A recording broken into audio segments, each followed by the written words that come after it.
کہ اکبر کا جب وصال ہونے لگا نا، آپ نے اپنی بیٹی سے کہا، بیٹی عائشہ سنو، یہ جو اونٹنی ہے نا، یہ بیت المال کی ہے، یہ سرکاری اونٹنی ہے، ہم نے دودھ دونے کے لیے لیا تھا، جب میرا وصال ہو جائے تو یہ اونٹنی واپس کر دینا۔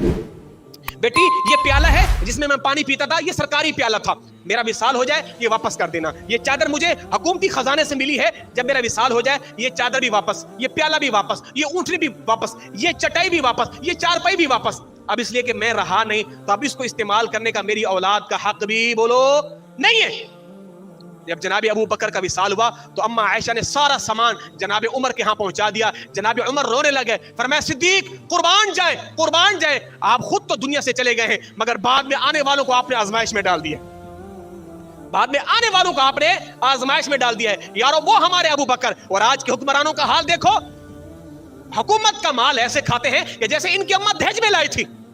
آج کتنی پراپرٹیاں، آج جو وزیر مشیر بھی بنتے ہیں 25 افراد کو حج عمرے پہ لے کے جاتے ہیں۔ جناب ابو بکر، جناب عمر کا عالم کیا تھا؟ جناب عمر ایک مرتبہ حج پہ جا رہے ہیں، راستے میں دھوپ پڑتی تھی تو کوئی عمارت آتی تھی تو عمارت کے سائے میں بھی نہیں بیٹھتے تھے، نہیں یہ کسی اور کی عمارت ہے، میں اس کے سائے میں کیوں بیٹھوں؟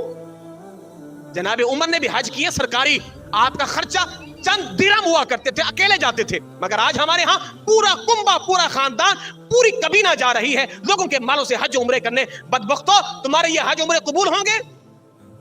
حضور نے وفا کیسی کی ہے، کیسی وفا کی ہے؟ بچپن میں صدیق کے ساتھی، جوانی میں صدیق کے ساتھی، غار میں سرکار صدیق کے ساتھی، اللہ اکبر، سفر میں، حضر میں، بدر میں، احد میں، حنین میں، حدیبیہ میں صدیق حضور کے ساتھ ہیں۔ اس کریم رحیم مدنی آقا نے کرم کیا کیا ہے، فرمایا صدیق جب کسی کا ہاتھ پکڑتے ہیں پھر ہم راستے میں چھوڑتے نہیں ہیں، آج تجھے اپنے پہلو میں بھی سلا دیں گے، ہم اپنے پہلو میں بھی سلایا ہے۔ اور میرے مدنی آقا نے فرمایا اے صدیق جس طرح تو غار میں میرا ساتھی تھا، حوض کوثر میں بھی میرا ساتھی ہوگا۔ اور سرکار نے صدیق کا ہاتھ پکڑ کے بلند کیا، فرمایا لوگوں سنو، جس طرح آج صدیق کا ہاتھ میرے ہاتھ میں ہے، عمر کا ہاتھ میرے ہاتھ میں ہے، جب ہم اٹھیں گے جنت میں جائیں گے، ابو بکر عمر بھی میرے ساتھ یوں ہی ہوں گے۔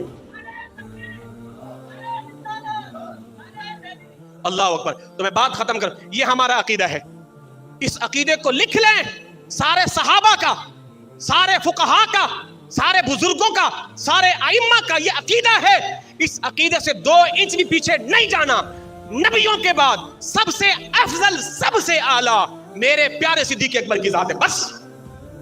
جو صدیق سے افضل کسی اور کو کہے اس کا اہل سنت سے کوئی تعلق نہیں ہے، وہ ملعون لعنتی ہے۔ اس لیے کہ ہمیں جناب عمر نے یہ کہا ہے، ہمیں جناب عثمان نے یہ کہا ہے، ہمیں جناب علی نے یہ کہا ہے، ہمیں جناب ابو ہریرہ نے یہ کہا ہے، ہمیں جناب ابو دردہ نے یہ کہا ہے، ہمیں سارے بزرگوں نے کہا ہے۔